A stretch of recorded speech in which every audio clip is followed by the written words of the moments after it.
Olá, como vocês passaram? Uma semana já que a gente não se vê, né? Espero que aproveitaram bastante a semana para fazer a atividade que eu solicitei. Hoje é o último dia para me entregar. Não deixe de me fazer o envio, ok? Nós vamos fazer uma revisão já pensando na nossa próxima apostila, né?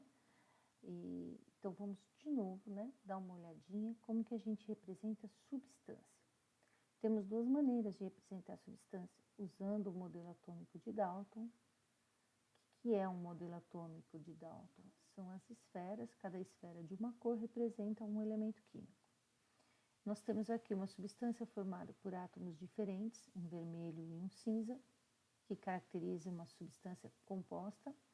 E aqui nós temos uma substância formada por dois átomos iguais, tá? Que caracteriza uma substância simples. E aqui nós temos um átomo cinza separado, que é o elemento químico mercúrio, né? É um metal, ele é líquido e aí ele pode aparecer sozinho. Além da gente representar os elementos químicos e as substâncias pelo modelo de Dalton, nós podemos também representar pelos símbolos químicos, né? No símbolo químico, a gente pode usar a letra maiúscula ou a letra maiúscula seguida da minúscula. Atenção, são letras técnicas, são letras bastão, ok? As substâncias, elas são representadas por fórmulas em que os átomos do mesmo elemento químico ou de elementos diferentes estão unidos, formando aglomerados. Observem esses aglomerados aqui, ó. Aqui nós temos um aglomerado de dois átomos cinza representando o gás hidrogênio. Aqui um aglomerado de dois átomos vermelhos representando o oxigênio. Aqui a gente tem um único átomo que está representando o elemento mercúrio, né? Aqui nós temos nessas combinações átomos iguais, substâncias simples. Se nós combinarmos átomos diferentes, como aqui, ó, dois hidrogênios e um oxigênio, nós vamos formar a água, né? Opa! Nós vamos formar a água. E agora não quer ficar, hein? E aqui nós temos um átomo cinza escuro, né? E dois vermelhos, formando o CO2. E aqui o CO, né? É o elemento, o gás, né? Monóxido de carbono e o dióxido de carbono. Então, cada combinação representa uma substância diferente. Ou o átomo sozinho, ou um aglomerado de átomos vai representar uma substância diferente, tá? A gente tem um caso que nós não estudamos ainda, é um caso interessante e um pouco frequente, tá? O mesmo elemento químico pode fazer substâncias simples diferentes. Essa capacidade de um mesmo elemento formar substâncias simples diferentes chama alotropia. E eu vou apresentar para vocês algumas formas alotrópicas. Do elemento oxigênio, nós temos o gás oxigênio e nós temos o gás ozônio. Ó, o gás oxigênio, dois átomos de oxigênio. É um gás incolor, essencial à respiração e ele é comburente. Já no gás ozônio, nós temos três átomos de oxigênio. Ele é um gás levemente azulado, o odor dele é característico e ele é bactericida. A gente usa para limpar água de piscina ou tratar a água em filtros, né? Como que é as outras formas alotrópicas? A gente tem também do enxofre, tá? O enxofre, ele tem a mesma fórmula, as formas alotrópicas dele tem o mesmo formato, é o S8, né? Só que ela faz combinações diferentes, ó. Quando ela se junta assim, formando um losango, nós vamos ter esse aqui, ó, que é o enxofre rômbico. Se elas se juntam formando esse bastão aqui, nós teremos um enxofre monoclínico, tá? Eles têm aplicações diferentes na indústria. O elemento químico fósforo, nós temos o fósforo vermelho e aqui o fósforo branco. Gente, não é a cabecinha do palito de fósforo, tá? No palito de fósforo mesmo não existe fósforo. O fósforo está na lixa do lado da caixinha, tá bom?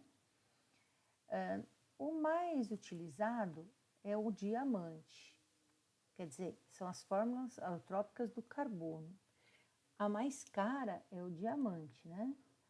Ó, o diamante bruto e o diamante lapidado.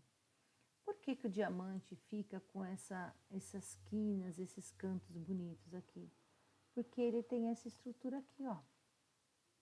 Eles vão se organizando, todos os átomos de carbono vão se organizando, formando essas estruturas aqui, ó, esses hexágonos, e esses biquinhos são aqueles que brilham no diamante, né?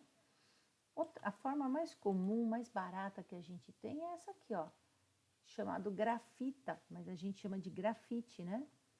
Ó, um minério de grafita e aqui o grafite, né? De carvão, os átomos de carbono fazem carvão e depois eles passam para grafita. Olha como que é a estrutura da grafita, tá vendo? São vários hexágonos lado a lado. Quando a gente escreve, isso aqui se destaca e fica no papel, formando a escrita a lápis que a gente conhece. O mais moderno são os fuleirenos, tá? Ou buckbolas. Tá vendo? Parece uma bola de futebol. Cada estrutura dessa tem 60 átomos de carbono, tá? Então, você junta essas estruturas aqui, ó, e aqui a gente tem um nanotubo, tá? Um nanotubo. O nanotubo é usado, conhecido pela gente como fibra de carbono. Armação de óculos, estruturas de residências, de casas de show, hoje está sendo utilizado, tá? Então, a gente mostrou, né, para vocês o que é alotropia, tá? E quais os alótropos, as formas alotrópicas que a gente mais conhece. Agora vamos voltar a falar de substância e mistura. Qual é a diferenciação teórica, né? A diferenciação teórica está nas moléculas que compõem o sistema. Aqui, ó, a gente tem uma substância composta e aqui a gente tem uma substância simples. Substância composta porque tem dois elementos químicos, ó, o H e o O, formando a estrutura da água. Aqui nós temos um elemento só, o O, formando O2, tá? Ó, como todas essas moléculas são iguais, a gente tem aqui uma substância composta e pura. E desse lado, todas as moléculas são iguais, a gente tem uma substância simples e pura. Se a gente tiver um sistema com aglomerados diferentes, como esse aqui, ó, olha só, esse aqui é o álcool etílico, tá?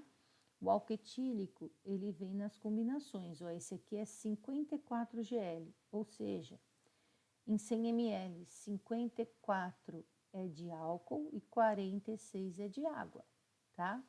Ó, a molécula do álcool, a molécula da água no mesmo recipiente, no mesmo sistema, formando então o que a gente chama de mistura. Nesse caso, uma mistura de substâncias compostas, né? Aqui, nós já temos o ar atmosférico, ó. No ar atmosférico tem 78% de N2 e 21% de O2. Então, a gente tem o N2 e o O2 aqui, formando a combinação do ar, né? Então, esse sistema e esse tem várias substâncias, ou seja, vários aglomerados.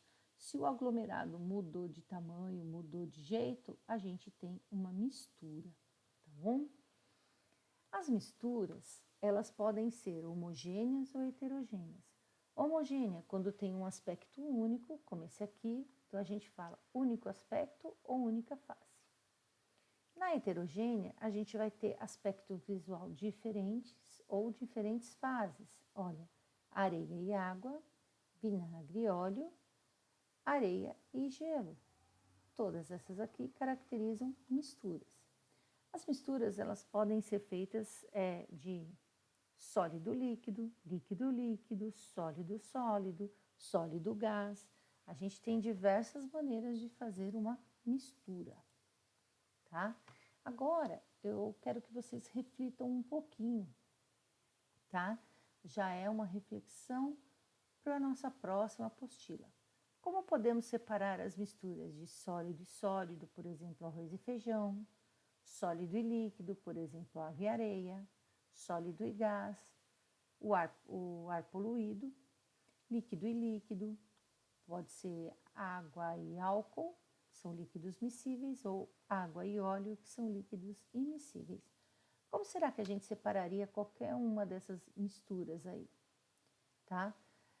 Para saber isso, vamos consultar a apostila 2 e se preparar para a próxima quinta-feira, tá? Para a gente poder já chegar falando sobre essas misturas homogêneas e heterogêneas e como que a gente faz para separar. E para a saideira, eu preparei um pouquinho de exercícios, né, para praticar.